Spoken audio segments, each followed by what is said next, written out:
Hello everyone and welcome to another episode of Final Fantasy VI Brave New World mod, version 2.2 RC2.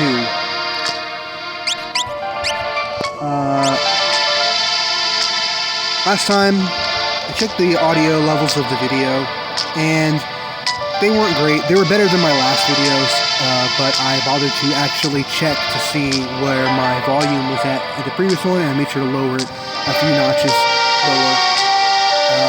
I always get tripped up because where it's at now, the audio is too low. Like, I would never play audio this low playing this game unless I was like around people.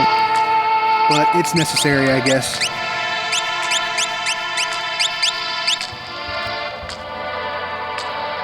So last time we did the intro section, I did some math in my head. I think I'm going to make each video 1 hour long. I think an hour is not too long for a game like this. Hour-long segments are enough to get like enough meat per video, but short enough that people, if they want to find what they want to find, they can get what they want. So, if you steal from a Leafer, what it used to do was kill you. Now you just get like a gum pod.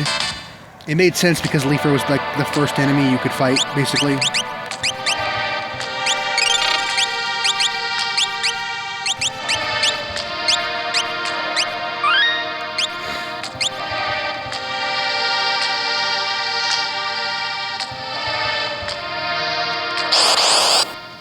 An hour-long segment means that, like, I can play from here until I'm going to do Figaro Castle, I'm going to do South Figaro Cave, and I'm going to do South Figaro, which I actually have a lot to do there. I have to recruit Shadow, I have to get all the collectibles, I have to buy stuff, I have to grind for a little bit of gil, not a lot, just enough to get some of the things I want. And then we'll call that video. And then video 3 will be Mount Colts, Vargas, go to Returner's Hideout and Returner's Hideout section. And if I have time for it, then also Ultros 1, all the way up to the 3 scenarios. Video 4 will be Locke and Banon, Edgar Terra scenarios. And then video 5 will be Sabin's scenario. And then video 6 will be Kefka at Narsh and post Kefka at Narsh item thingies, and I think that will work out for me, and we'll just keep running that formula. I want to get the scorpion enemies, ant lions, excuse me. So these guys, if you attack them with the fight command, they will counter stunner. Oh, kill! It's my first time seeing the blink. I saw the blink in another version, but this is my first time seeing it. Basically, they made the blink more pronounced than the last time, I think. So you see we are stopped now, because that's what the effect does. When we are stopped, our bars turn red. When we are hasted, our bars turn green. The reason for this should be fairly obvious and intuitive. Green means go, like a stop, like at a traffic light, and red means stop, like at a traffic light. Which is why haste and stop are not shown to auras. Another thing that they didn't mention, I mentioned the auras last video. I want to make sure I get all the formations I need for Gao. I want to get Raven too, so I gotta go back. But,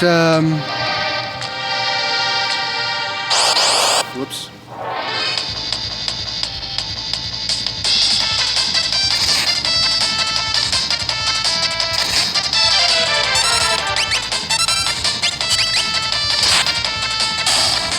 Sand Rays will cast, like, a wind-based sand move that I can't remember the name of, based on, I think, a timer. You leave them alive too long, they attack with it. So, virtually every enemy has some kind of, like, conditional state where if you leave them alive for a certain amount of time, or if you get them below a certain HP threshold, or if they're the last of an enemy type alive, or if they're afflicted with a certain status effect, or some kind of condition, then or if you attack them with a certain command, then they will enter like an altered state where they'll use stronger moves. And sometimes that conditional state is actually detrimental to them.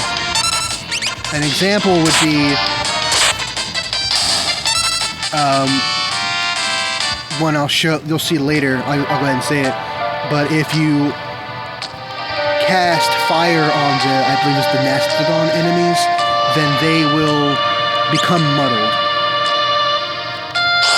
And there's a alternate hack called Bro New World or whatever that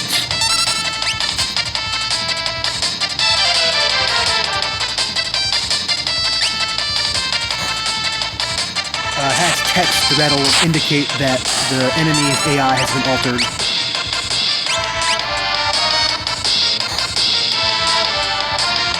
But I don't think it's entirely necessary. I think that,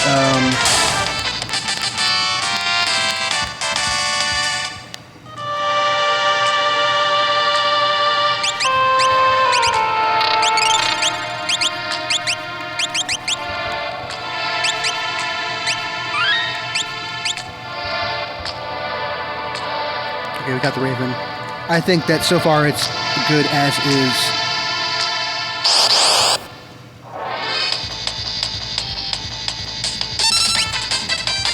So you're not typically supposed to attack the antlion with a physical attack.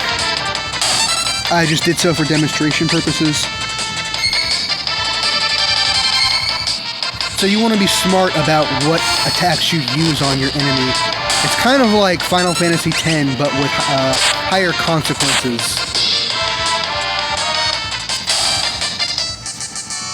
So you'll notice that when that attack attempt to hit us, it said fail. In the original game, all you had was miss. Miss indicated that the attack did not land. However, what it didn't show was whether or not your status effects were successful. Now they do. If your status effects are able to affect your enemy, meaning they're not immune to it, but the attack just does not work, because status effects require a stamina check, kind of like in Dungeons and Dragons, where you have like a intelligence check or charisma check or whatever. In this game, when a character or an enemy attempts to apply a status effect to someone else, if it's successful, there will be no text dialogue. If it does not work, however, meaning it fails the stamina check, meaning if you have this amount of stamina plus RNG factor, it will fail, then it will say fail. Miss means the attack just didn't even attempt to read the check, which status effects can't technically miss in this mod. They only have fail checks. Just like attacks like fire can't fail because it doesn't apply a status effect.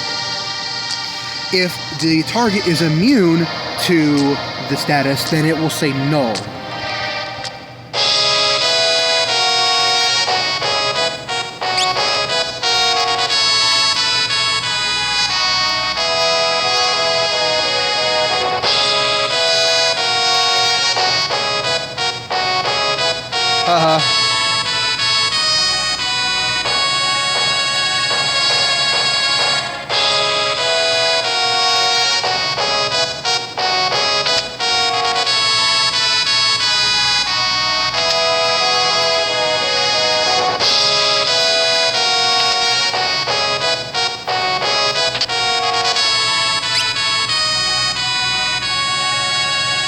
So in items, in shops, now you have the ability to press Y in order to see an alternate menu that shows you the stats. Attack, vigor, defense, magic, evade, etc. And the description for what it does. It's convenient. Also,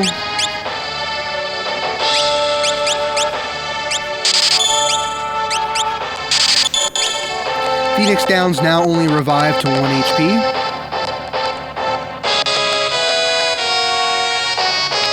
That makes them a bit riskier to use because it's easier for allies to get killed.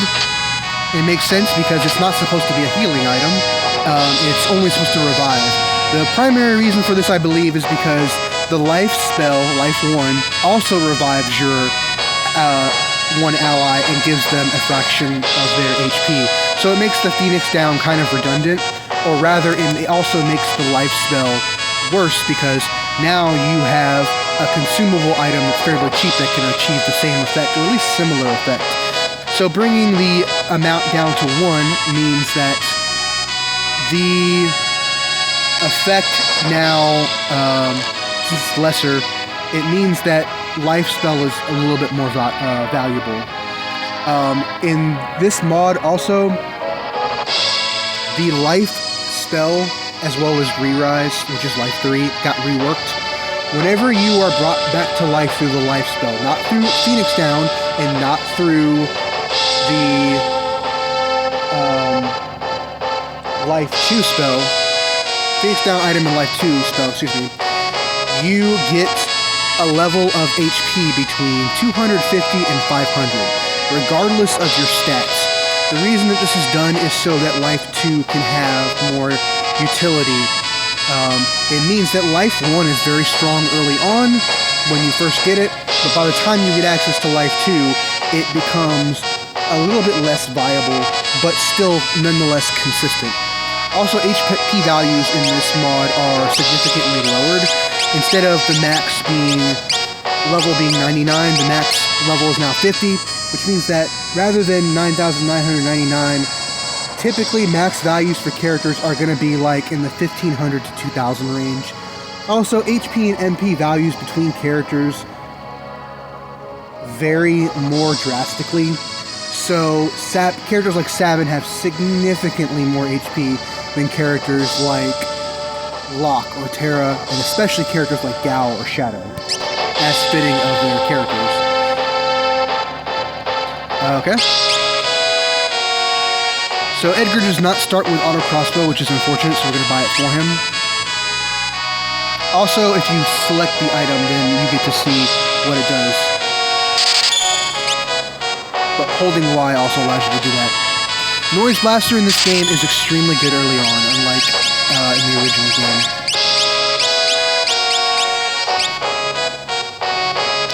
Also, the E for equip is now removed. Or excuse me, the up and down arrows are now removed. Since equipment now has more variety in what it can do, it's kind of pointless to have up and down arrows, because something that has more attack power isn't necessarily inherently better anymore. It's more similar to something like Final Fantasy IX.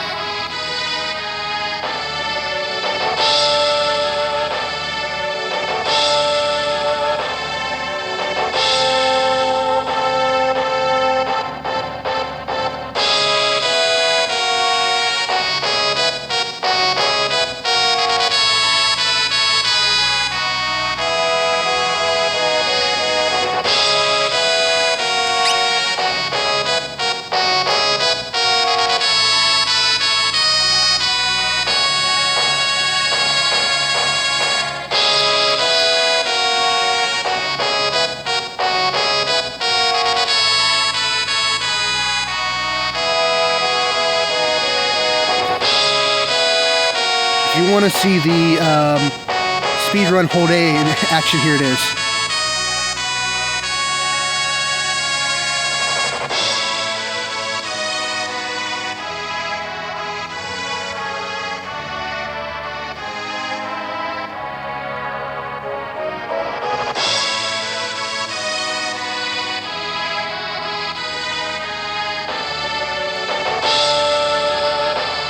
Pretty useful for both speedrunners and people who don't want to play or see the dialogue over and over that they've already seen. If you just want to get to the meat of the mechanics, then that is an option.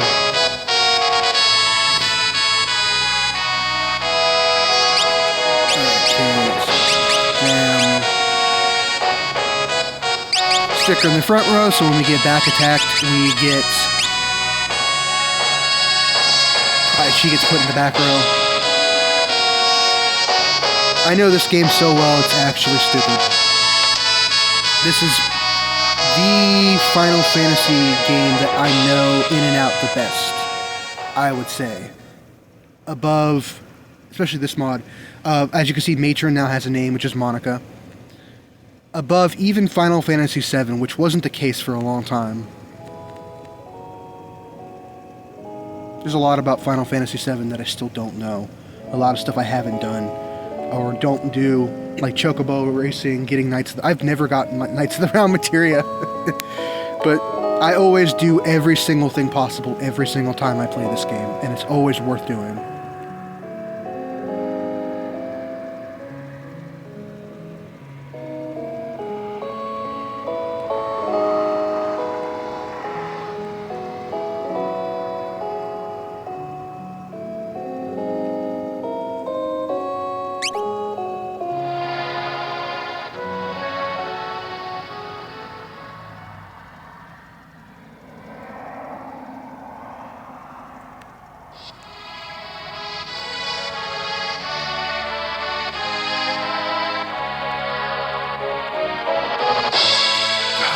Best game. This is the best game. I don't know what it like on paper it should be inferior to 7. Like 7 actually has NPCs that are like varied, and yet every NPC in this game tells a story that's actually like genuinely worth hearing.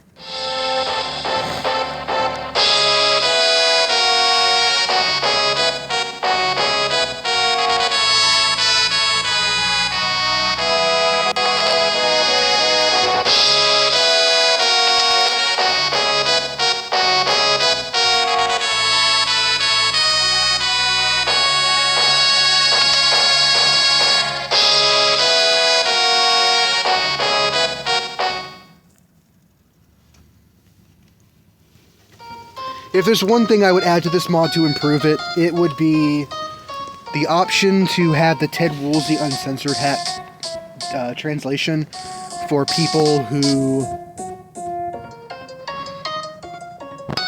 want to play the original. Because right now your choices are Brave New World dialogue, which a lot of people don't like, or the original dialogue, which a lot of people also don't like. And then there's people in the camp who like each, or who like both, etc. But if you dislike both for their own reasons, you're kind of stuck between two extremes of one being the original experience but bad, and the other one being touched up but has creative liberties you might not agree with. So having the Ted Woolsey Uncensored version, which is considered to be like the most consistently well-liked dialogue, having access to that in this mod would be amazing. Also, having the Dissidia sprites that you see in things like T Edition, as well as the Reimagined mod, which the latter of which I'll do videos on at some point. But part of me really just wants to put the best things from every mod together in ways that hopefully won't clash. But this is definitely the one I would use as a base. Those are the only two things I would add personally. Those are the only things I'm missing. Additional side quests and content and stuff like that is hit or miss and kind of optional. There's a lot of stuff in excuse me. We both said excuse me at the same time. There's a lot of stuff in the I can actually beat you now. There's a lot of stuff in the Reimagined mod that I really would like to see, like additional scenes or being able to interact with these bookcases. That would be great, honestly. I would really, really love to see those together in this mod. But first and foremost, a game should be fun to play, and this is the only version of Final Fantasy VI that I have fun playing.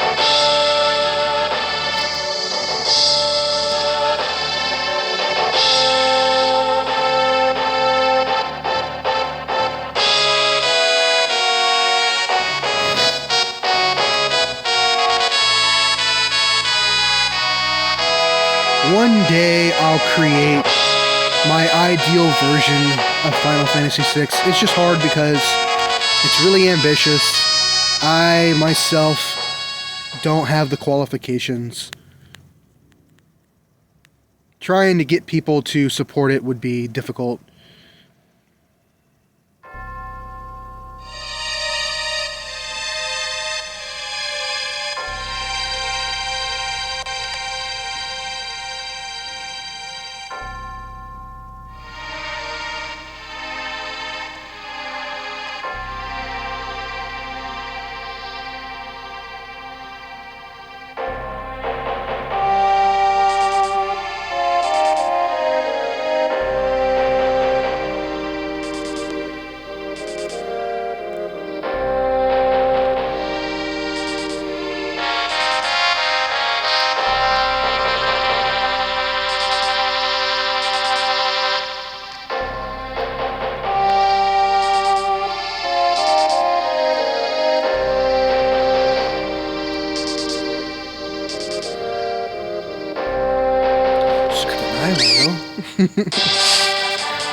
I'm starting to hear things in Japanese now.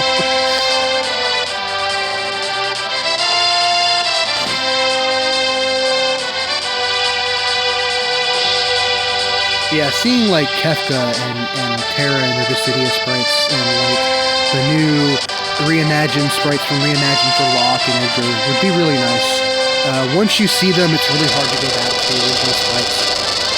They're just better, objectively. They're better in every way.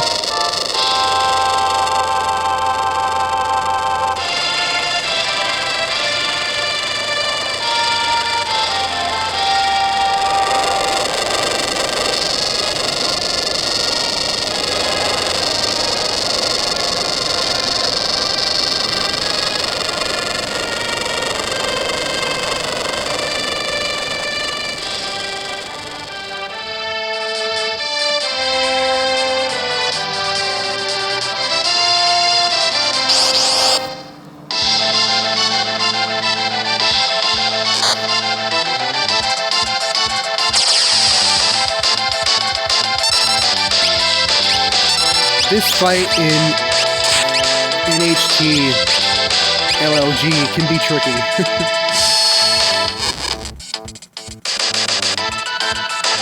That's for a whole other day.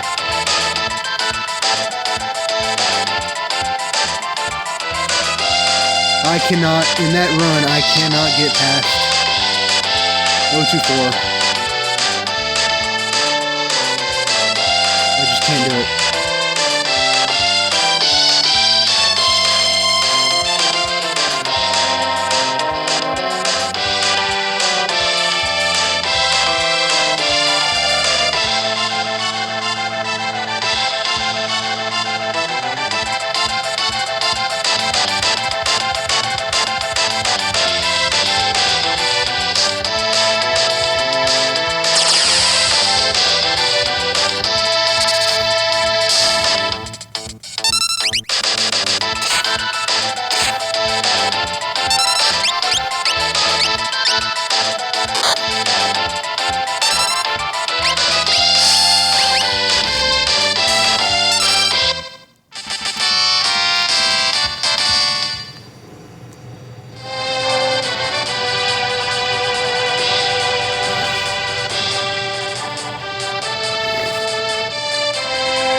we're going to do this. So, as you can see here, Edgar, by comparison, his vigor is more comparable to someone like Locke. His magic is also, but his speed is lower. His speed is more comparable to someone like Terra. His stamina is also pretty low. And that makes sense. He's not a beefcake. The fact that he has to rely on armor for his defense, you know, he's a king. He doesn't work out. He has subjects. He's a physical guy by nature of having tools and having spears and having shields and having armor. He's not a physical guy like his brother Sabin because he works out, or you know what I mean? Because he's a gym rat. So it makes sense that his stamina would be lower. He has cover innate because spears give you innate cover. And they have the ability to be two-handed. You can also single-handed them with a spear, a shield, if you wish. Edgar is also one of only 2 characters that can use jump.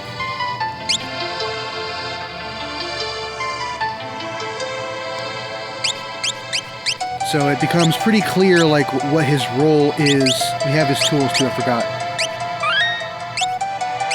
And I like the dynamic that is presented with these 3 characters. They're all good at different things, and it becomes pretty clear on how to use them. But you have options. You have options to decide. Like, everything I told you about with Locke, I feel like, is more evident and intentional with Edgar. With Edgar, do you want him in the front row so his cover moves... Oh no, he doesn't counter, sorry. Do you want him to have a shield so he has more defense and put him in the back row? Later on he can get jump, which ignores row. And keeping him in the back row also means that his tools will deal the same damage. Or do you want to put him in the front row, which means that he'll get better damage with his swords or his drill or his chainsaw. By the way, this is one of my favorite songs in the game.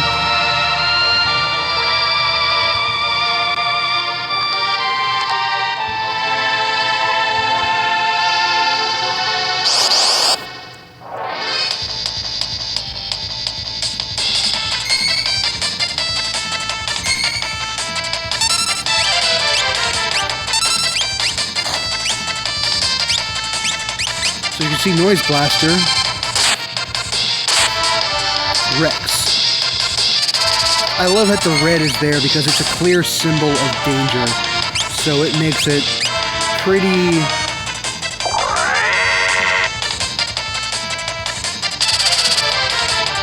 evident that this is something you should not be doing. You should stop doing that. I once pitched the suggestion that enemies should perhaps glow blue whenever you hit their weakness, or you alter their AI or something as a result of doing something good.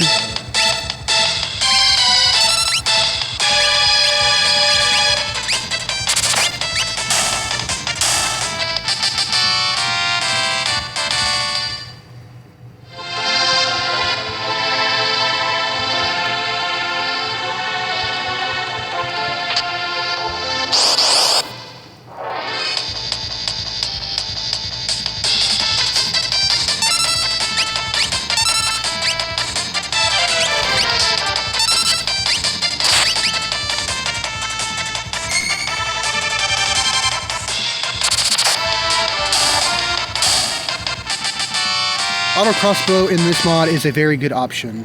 It tapers off later, but there is a person you can talk to in the World of Ruin that will increase its power and also increase its accuracy by 25%.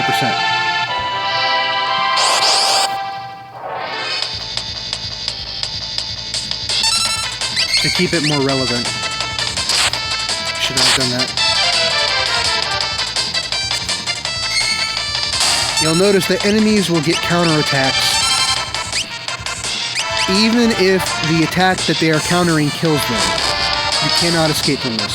You must be smart about what moves you use. Enemies will typically counter a command. So the fight command, or the magic command, or the tools command, so on and so forth.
Honestly, I think the story in this game is flawless.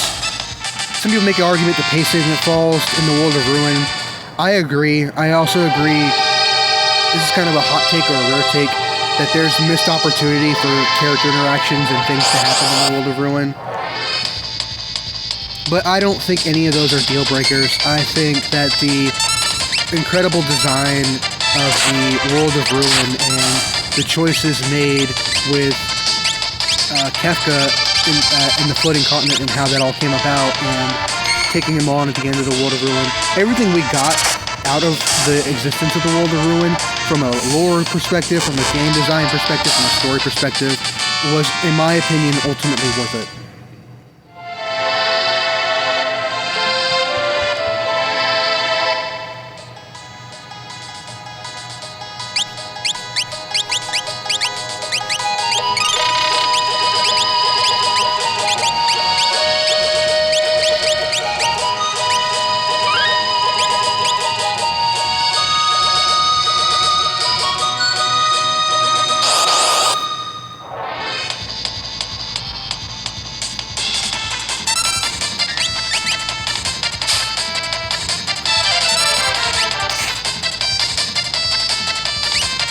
So as you can see, we get a free turn, which means that with multiple enemies, we can just get a chain of steals.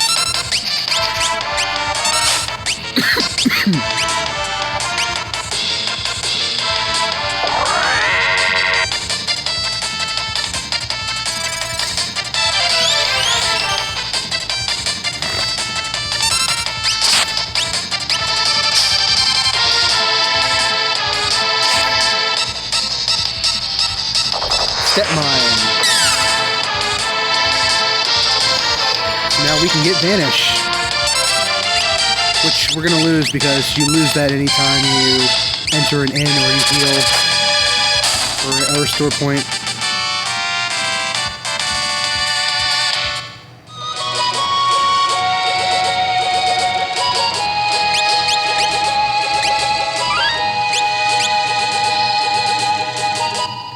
There's Shadow.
block this off. I can't remember if that's unique to this version or if it was always like that. I'm pretty sure you could go down there.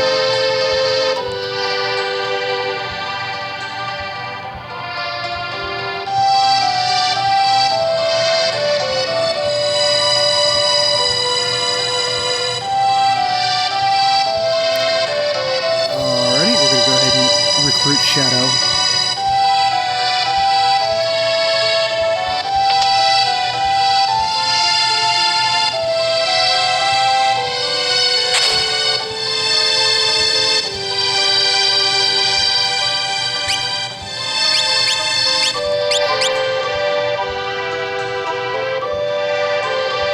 I think we're going to take Dragoon Seal. It also increases the spell cast rate.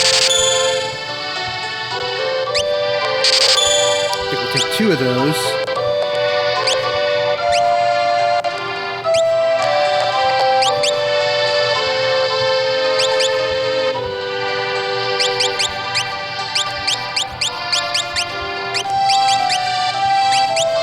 So as you can see, it also increases Vigor by 3, Speed by 5, and Evade by 20. That's absurd. This is, in my opinion, one of the best relics in the game. It also turns Fight to Jump. So you see relics have utility outside of just what they are supposed to do. Knight's Cape, HP plus 12.5% may guard allies. Also increases Vigor by 5, Speed by 3, and Evade by 10.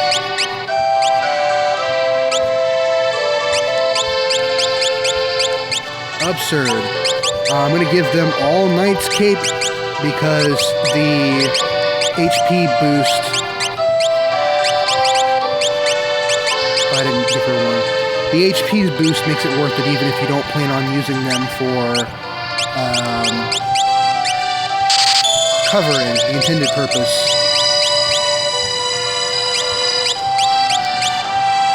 Blocks poison, blocks blind.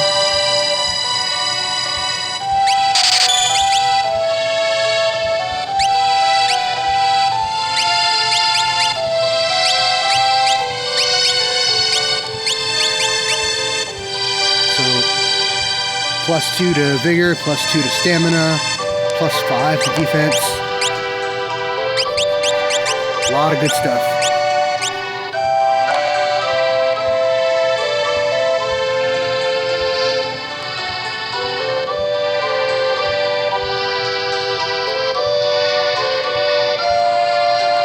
I'm going to sell that rename card. Because I still need to buy weapons and armor. I'm going to skip the items because we have enough as it is.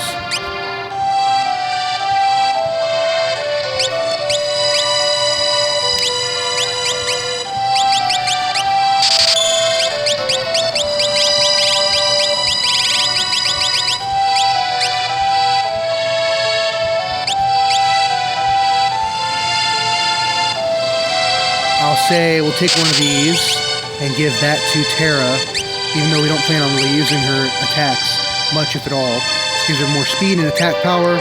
I think we can go ahead and put her in the front row because she's powerful enough to do so.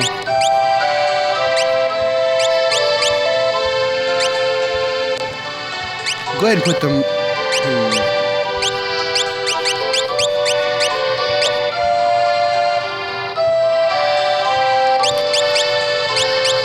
Yeah, we're fine with this.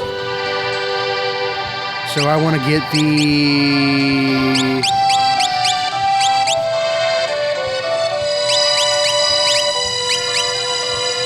So we can do that. Okay, so I want to get an Iron Cutlass. So with Locke, we're going to give him the butterfly that we will get soon in the next dungeon. But so I'll want an Iron Cutlass. I could do the boomerang route. What's cool about I'll talk about the blade when I get to it.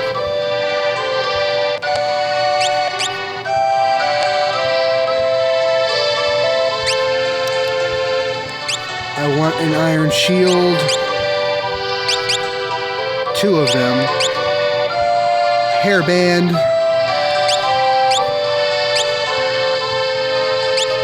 a karate gi, and a cotton robe. So what's cool about equipment in this mod, in this town, is that equipment has so much utility and variety that it's difficult to really decide what you want to prioritize. And it kind of follows a more Dragon Quest-esque formula where you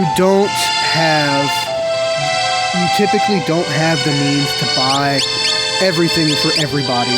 Even if you were to have EXP gain off, which means double gil up to this point, you still probably wouldn't have enough to get all the weapons, all the armor, all the relics, all the items you need for every character. So you kind of have to prioritize, like, what do you care about more? Do you care more about relics? Do you care more about equipment? And the game, it teaches you that that's how the equipment works. Like, do you want to buy everything now, or do you want to save your gil so you can buy stuff later?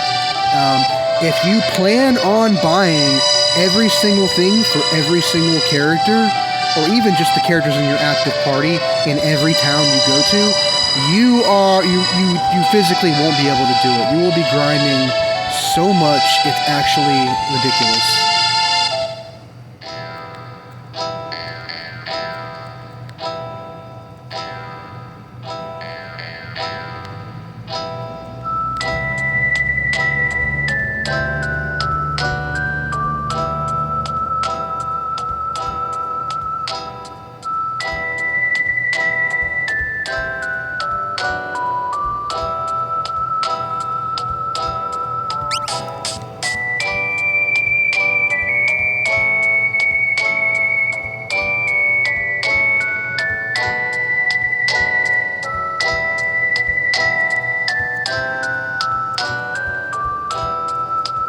Shadow is really, really fun in this mod. Really fun. He's one of the best characters. He's like the DPS king, if you don't care about anything else. Alrighty. So I could probably just proceed onward, but I at least want to get, like, some defensive equipment.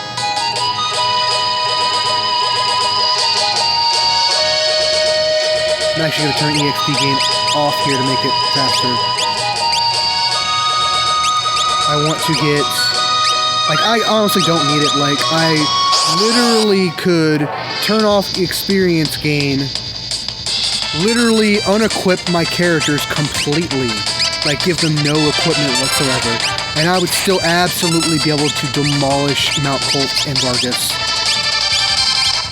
And probably Ultros too, like, it's not even an issue.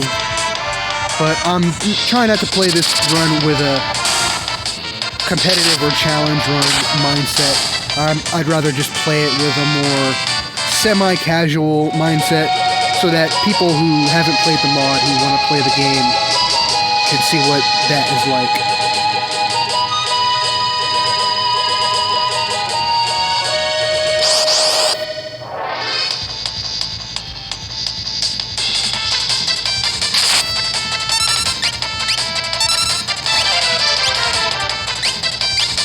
Blind actually works. It reduces your accuracy. I thought it increased the likelihood you would get hit by attacks, but turns out that's not true. Oof.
Not only that, but we can also get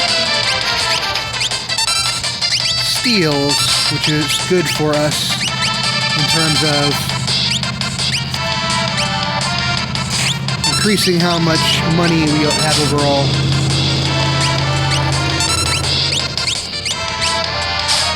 See, steal acts instantly.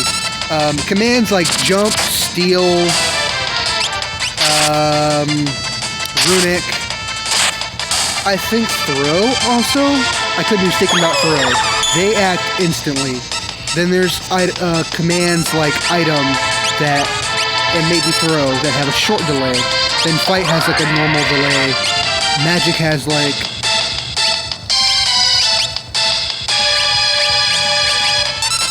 a slightly longer delay.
I think we can skip that, and I don't need boomerangs. I'm going to do one of these for Terra, one of these for Edgar.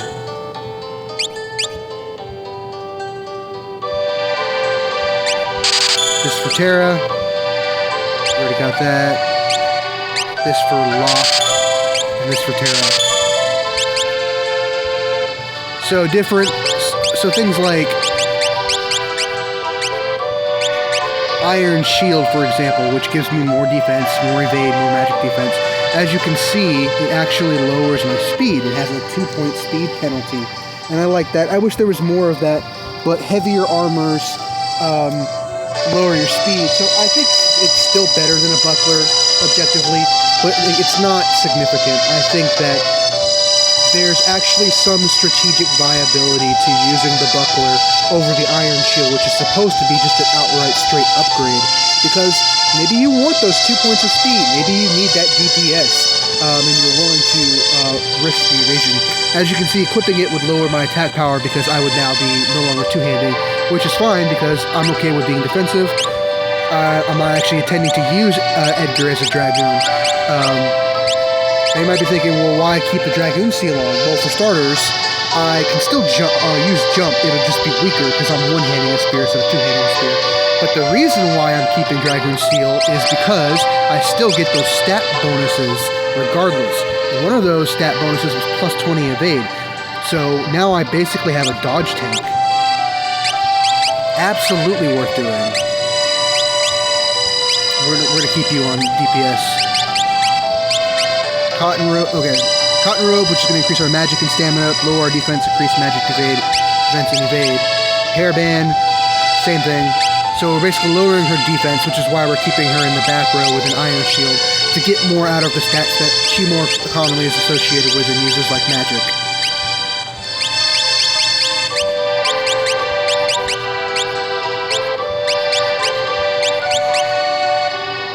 Karate G also lowers defense and magic defense, but more evade, more vigor, more speed for DPS. If I wanted to, I could compensate by putting the leather hat instead of the bandana, which would lower those stats, but I get plus 10 defense, which I'm not going to do this time around. So, especially for challenge runs,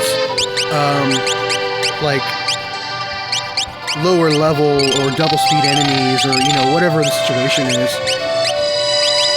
doing things like that, it's more viable for you to consider those kinds of strategies. Especially like if defense is the thing that's keeping you alive, honestly, I might be willing to sacrifice those vigorous, like a low level run where I turn EXP off. I might actually be willing to, for example, wear the leather hat because my vigor sucks anyway because I'm only level 3, and prioritize defense since I can't avoid getting hit.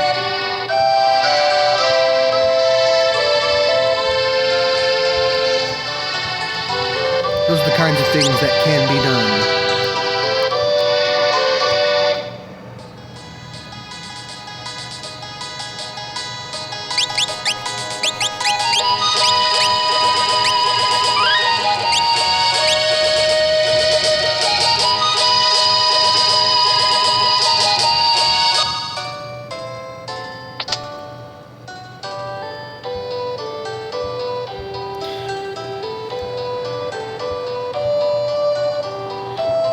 So they add some extra humor in scenes like this, for example. As you can see, the fart joke.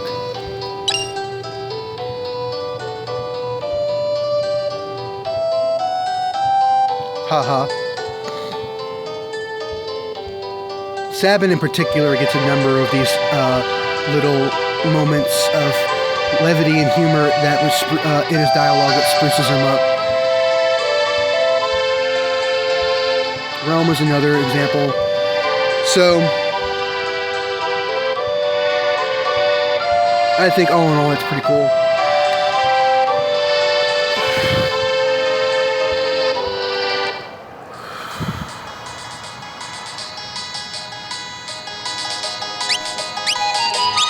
So since we have a few extra minutes, the eye drops are actually worth keeping on to and using because of blind.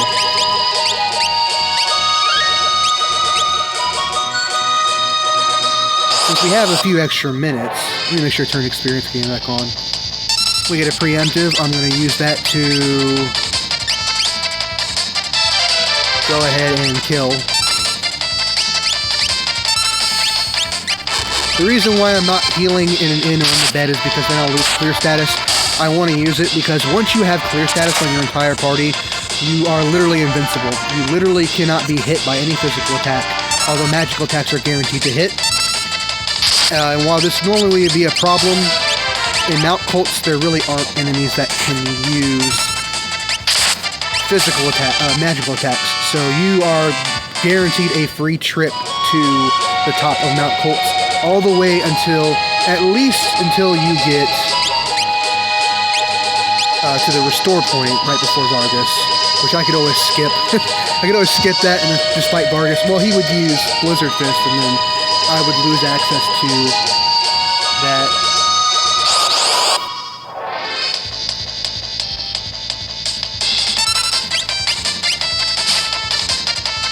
But it is something that is worth consideration, at least.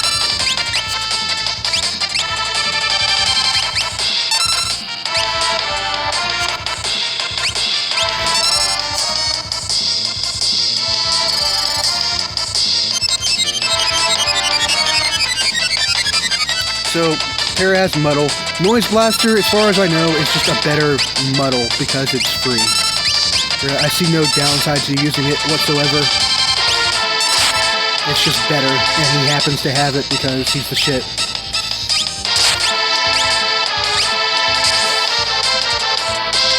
Oh shit, I shouldn't have done that.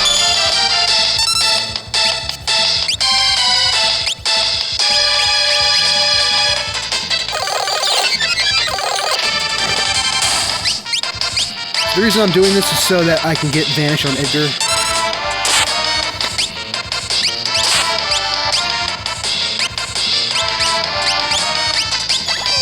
And we did it.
It also means that it's easier for me to steal. We're not doing Mount Colts today. What I'm doing is I'm going to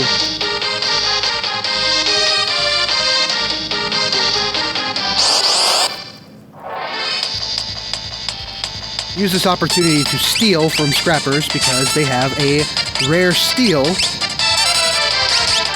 that I want to stock up on. We didn't get it this time. I'll talk about it when we get it.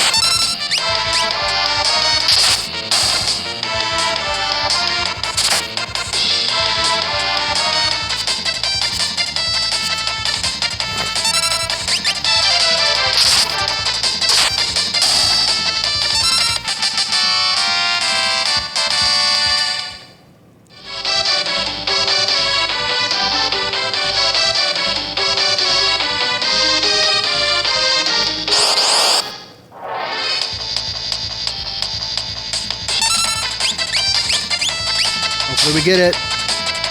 We did not.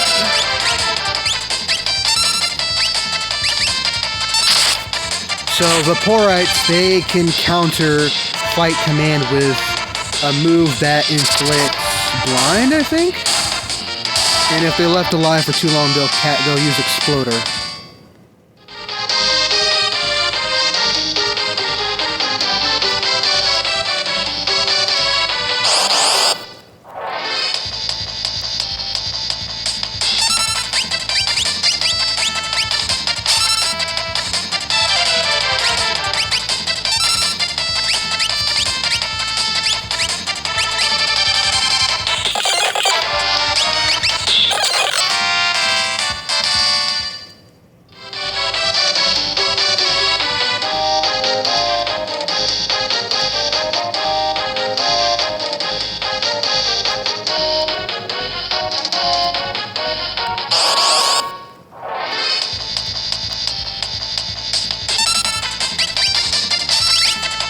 Oops, there it is. Stole Slim Jim. There are Slim Jims as well as Red Bulls in this mod. What the Slim Jim does, it's extremely broken. Especially early on. What the Slim Jim does is you can only use it inside of battle, which is something that this version of the mod now added that wasn't in the in the previous versions. But what it does is, step into it. It heals you for 100 health, which is the same as a dried meat, but it also gives you haste and regen. Excuse me? Having haste and regen as early as Mount Colts is friggin' absurd, considering you can't even access those abilities until you get spells post-Zozo. And even then, you can't get those abilities until really like Magitech Research Facility. Or post Magitech Research Facility, really. It's friggin' amazing. Really amazing item. And what Red Bull does is it heals you for 250 health, I believe, and it gives you float. Because Red Bull gives you wings. That's pretty sick. Personally, I think that the Red Bull should give you haste because it's caffeine, it's an energy drink, and of course it would give you haste. And what Slim Jim should be is, it shouldn't give you haste, or regen for that matter. It should still heal you for 100 HP, and it should just be the replacement for dried meat. That's literally what a Slim Jim is. Anyway, that's all for this video. I'll have the next one out in the next couple of days, and we will take on Mount Colts, Vargas, Returner's Hideout, and Ultros, hopefully.